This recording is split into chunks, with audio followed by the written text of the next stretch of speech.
Le agradezco a Tania Ramírez, directora ejecutiva de la Red por los Derechos de la Infancia en México, de Redim, que nos regale su valioso tiempo. Gracias, directora. Hola, buenas noches. Gracias a ustedes también por el tiempo que le dedican a un caso de violencia tan claro en contra de una niña pequeña en este caso. Directora, ¿así de podrido está el Poder Judicial en nuestro país?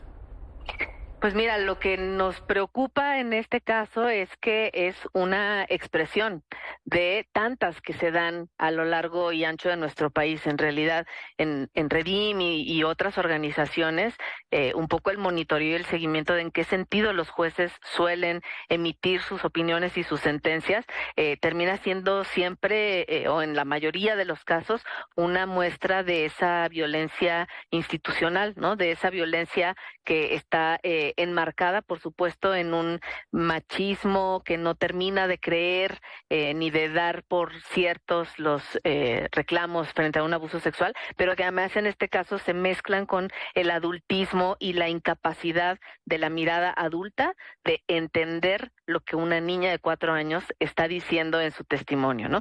Y caer a veces en estos momentos en donde, en nuestra opinión, es simplemente una excusa procedimental decir que no se acreditó suficientemente el día y el lugar.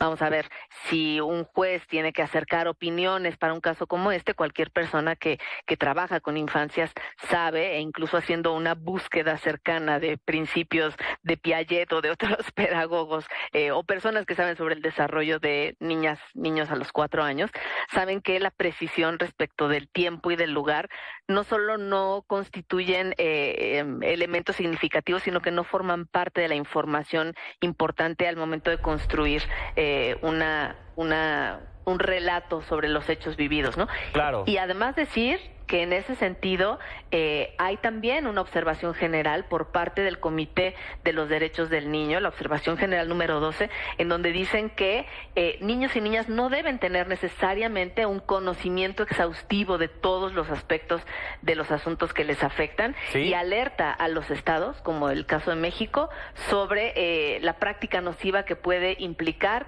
en estos casos en donde niños y niñas que son muy pequeños y han sido víctimas de delitos penales, abusos sexuales, violencias, otras formas de delito. Me parece que esta es la evidencia de que esta observación general número 12 no formó parte de la actuación y la conformación, no solo de la investigación, sino de la toma de elementos al momento de decidir por parte de este juez. No digo, y no sé si este juez tenga hijos o llegó a tener hijos en algún momento. Yo tengo una hija de 4 años y mi hija no tiene la noción de la hora, ni siquiera sabe leer un reloj como para saber qué hora del día es, en qué momento del día se encuentra. Y además es una salvajada el aspirar a que después de un evento tan traumático, que el propio juez le reconoció a la mamá que le creyó en cuanto a que fue abusada, después de un evento tan traumático, de verdad aspirar a que una niña de 4 años, ahora 6 años, pueda recordar eso. De verdad, hace falta más que sentido común, ¿no, Tania? Sí, me parece que también hace falta un poco más de profesionalismo y de mayor compromiso con lo que implica incorporar la perspectiva de derechos de la niñez en un caso como estos. Simplemente por tener un caso de una niña o de un niño y por citar el interés superior de la niñez no quiere decir que este se esté garantizando. Y me parece que este es uno de esos casos en donde queda claro cómo esta torpeza de la mirada adulta se perpetró en contra de una niña que en realidad era la víctima que se tenía que proteger. Dicho de otra forma, no es culpa de la niña no haber aportado la información que el estándar institucional burocrático, en este caso de este juez, habría esperado, sino que es una incapacidad y una falencia de la persona juzgadora que no supo leer en el testimonio de la niña y en los otros peritajes que complementaron su decisión el hecho de que ahí estaba comprobadamente un caso de violencia y de abuso sexual. Una ineptitud, para decirlo en pocas palabras, ¿no? De este juez que tendría que ser investigado por el Consejo de la Judicatura Federal y tendría que ser inhabilitado. ¿Por qué tenemos que tener jueces así en nuestro país? Por eso es que no confiamos en la justicia.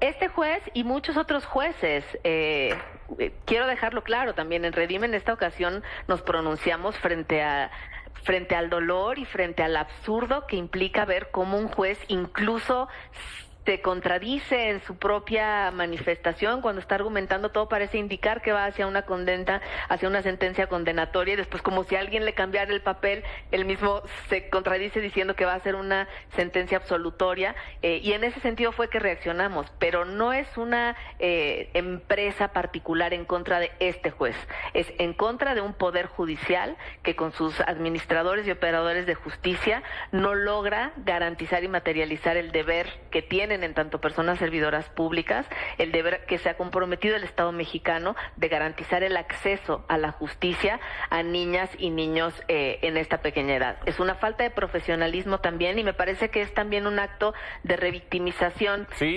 Decir lo que finalmente se le dice a la madre, ¿no? Como, claro, bueno, casi si no está de acuerdo con esta sentencia, usted la puede recurrir.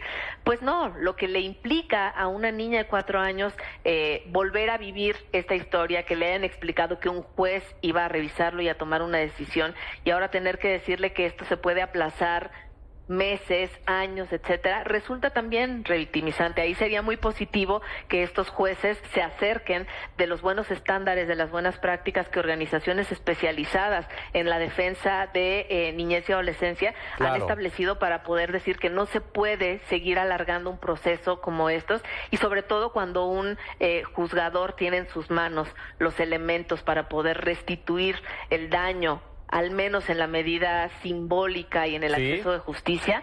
Que no lo haya hecho no es algo que se resuelva pasándolo a otra instancia o diciendo que se puede recurrir. Exactamente, porque para empezar, ya esta niña de 4 años ya le truncaron su infancia. ¿Cómo puede volver a tener una infancia tan plena una niña después de haber sido abusada? ¿Cómo puede crecer? ¿Cómo puede tener una adolescencia confiando en los hombres simplemente después de haber sido abusada? Y si a todo esto le agregamos que no obtuvo justicia por lo que pasó, pues caray, así en esta realidad tan podrida estamos. Tania, gracias por tu valioso tiempo.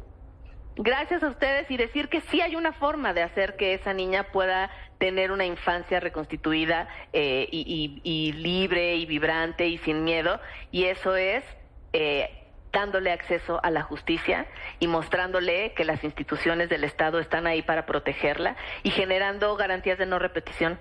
Si esta niña observa que los jueces cambian su forma de dictaminar, de procesar la información, y se observa un cambio, lo que se ha visto en estos casos es que a veces resulta restitutivo también, no solo por la reparación del daño, sino por el cambio de esa estructura patriarcal y de violencia sexista que se enquista también en las instituciones en decisiones como esta.